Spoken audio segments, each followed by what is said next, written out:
fuel tank swap around here on the Redcat. So let me show you what I got. So this guy here, ever since I put the pipe in, it's kind of hard to get to the fuel.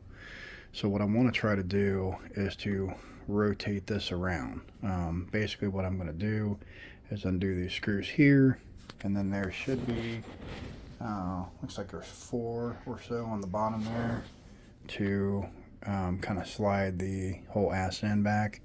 I just need enough room to get the shaft out of there, and then I'll take, there's 4 screws, 1, 2, 3, 4 on this kind of strapping kind of thing they got going on here, and then I should be able to take and rotate that around and put the fill on this side, so it'd be a lot easier to fill the truck. So that's what we're going to do. So let's see what we can get accomplished here. So we got the bolts removed from all of this, including the strapping. Now it's time to just kind of get to it. Alright, so what we're going to try to do is just back out the center drive shaft first.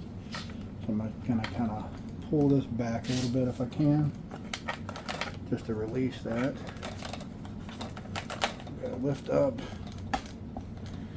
if I can. Go ahead and take the cage mount off here. It might be a little bit easier that way too. Just those back pieces there, so this slides off. Might give me a little more room.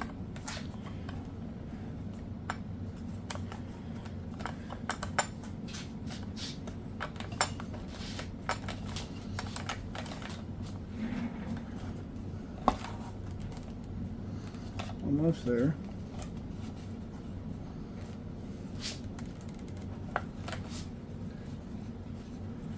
Trying to do this without taking it all apart. There we go. So if you see what I did there, I just kind of separated it to where the dog bone in the center would come out. There you go. Now I've got everything loose here, so it should just be a matter of turning it around if it fits, which I'm hoping that it does. So it's going to be a little tricky because I'm trying not to remove fuel lines and all that stuff. I may have to take the actual cage off, but again, I'm hoping I don't have to do any of that. It's so much easier if I don't.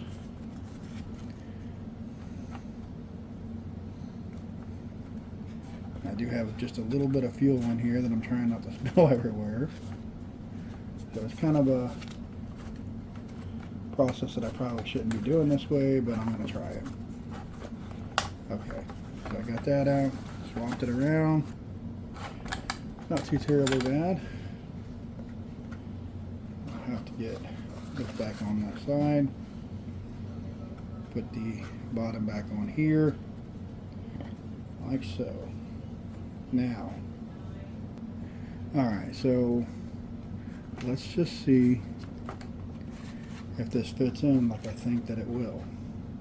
I mean, it looks like everything's gonna go, so let me see if the bolts line up on the bottom here. They should. So let's get a screw here and just kind of find out if everything does match up like I think it does. And we will know here in just a minute. Alright, so this is all secured back down again. Now, let's see how difficult it's going to be to fish our shaft back in. This may or may not be a pain in the ass. So let's get the shaft put back in now. Alright, the shaft is back in. So now, slide the rear end back up if we can. About moving everything out of place, hopefully.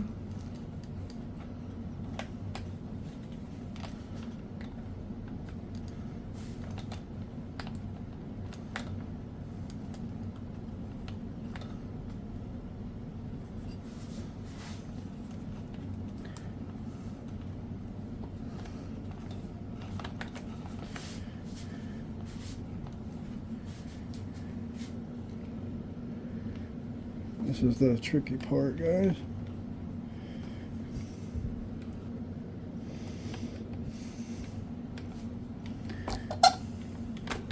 There we go. Okay, so that part's all lined back up. It wasn't too difficult.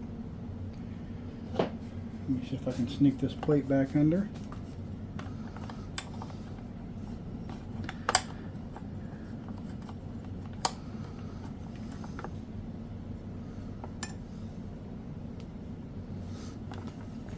Get it on the right way.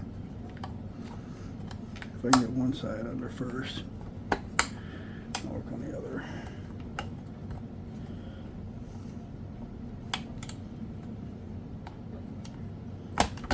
There we go. Then I got to fit this back under. So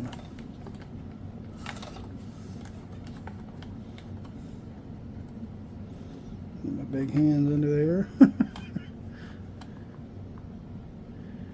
And just get one lined up, I'll be alright.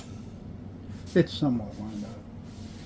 So now I'm going to take a little pick here, try to line it up better.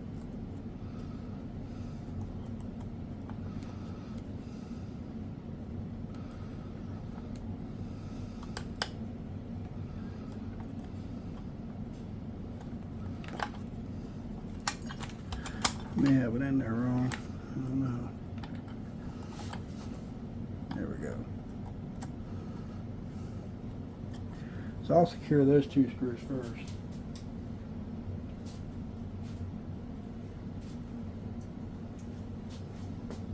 Since they're somewhat lined up.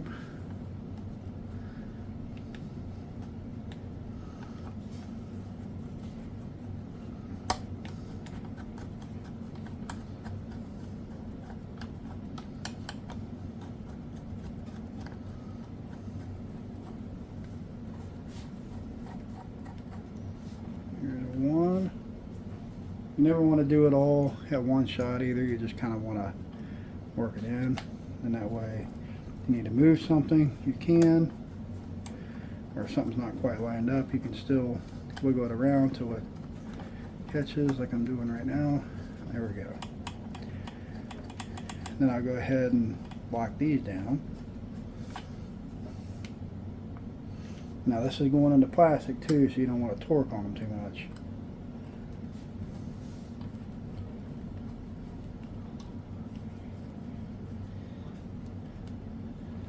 There's that.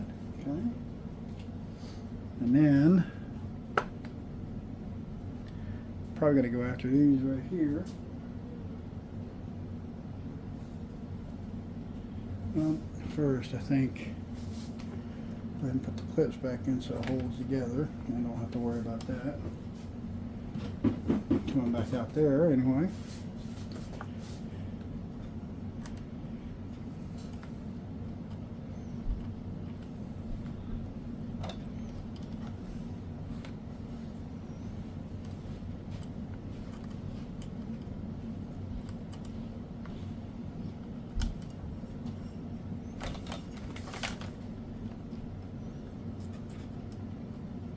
There we go. Those two are back on.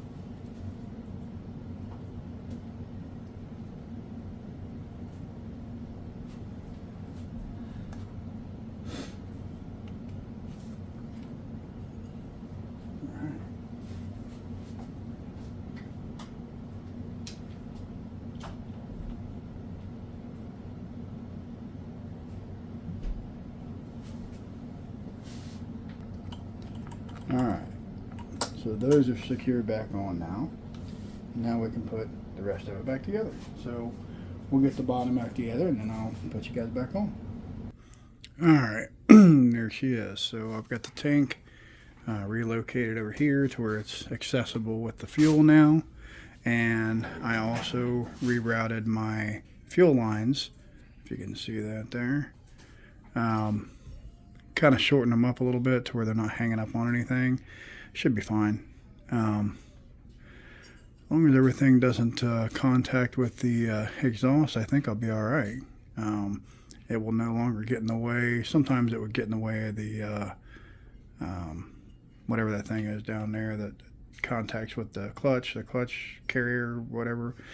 Anyway, so this is pretty much ready to rock and roll again. I'll charge up the battery and get her back out. Should be a lot easier to get fuel in now that it's away from the exhaust on this side here. I don't have to worry about spilling it everywhere. I was making kind of a mess way down here.